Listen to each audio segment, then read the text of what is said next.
got this little area here, and I've always thought I should really put a fence around there to make it like it's supposed to be safe, so that's what's next.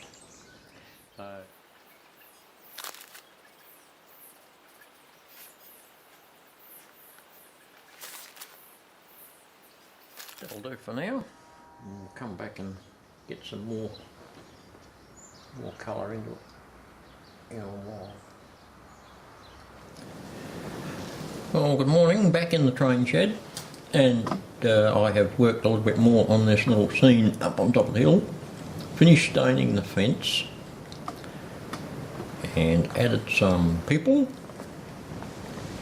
There's our little tourists with their little BMW Isetta and caravan to match. They're looking over the fence, and their young girl's gone over to investigate the bushes over there,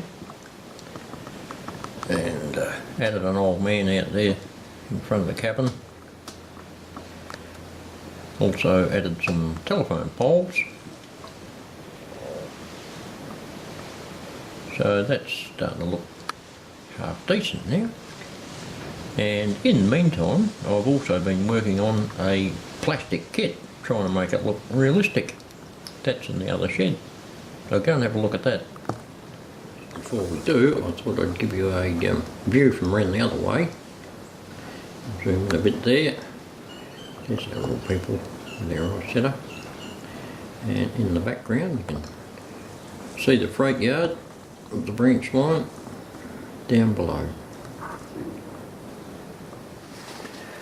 Right, so this is a plastic kit, but I think it's more like a resin because it's very, very thick.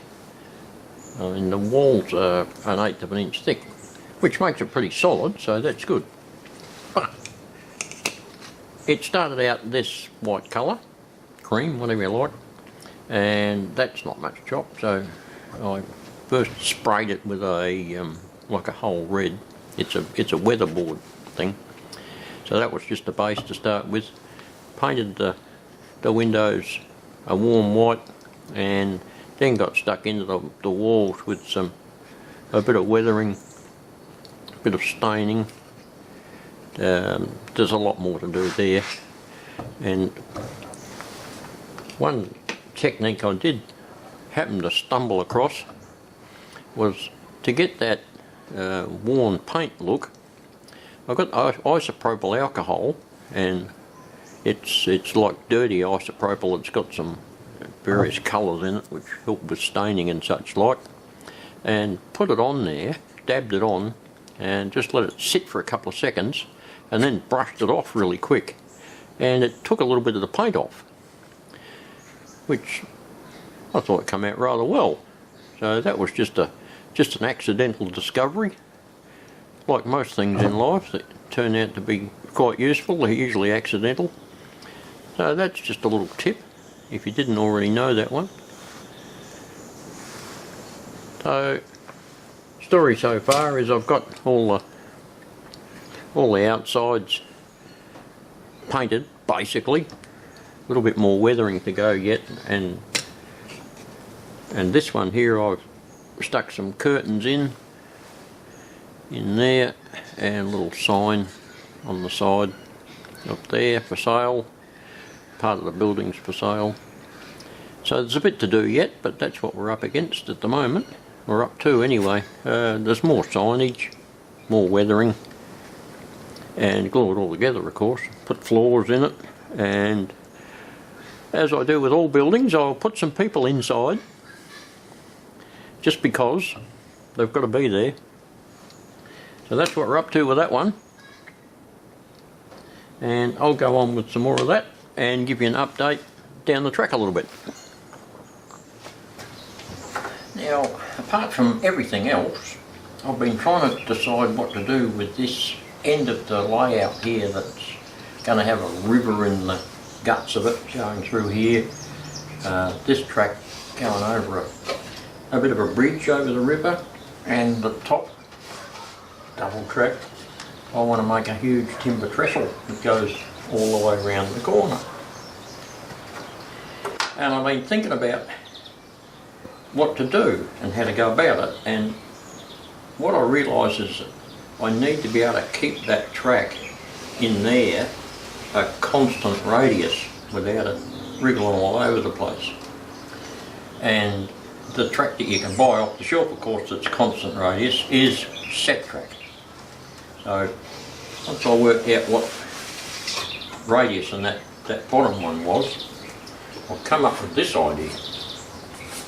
I've got my 3 pieces of set track which match up to the radius of that bottom track there, and I've mounted them on this little thin piece of board. Now what I'll do is cut the board out so that it just runs around the edge of the track, and then I can build a bridge underneath it.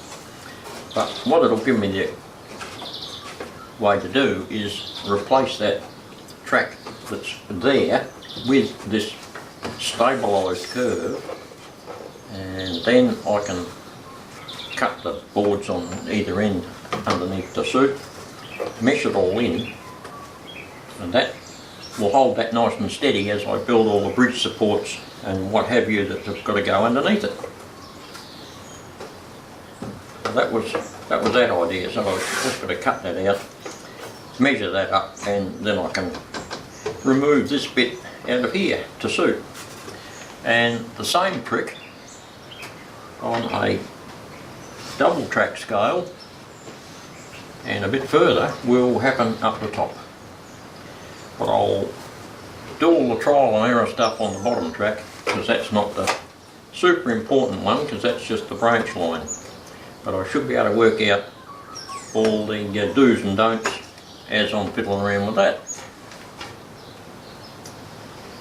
So that's just something to plod along with while I'm making buildings and fiddling around with other bits of scenery, because this is all this sort of stuff takes a fair bit of thought to get it right and not muck it up, and I don't want to muck it up.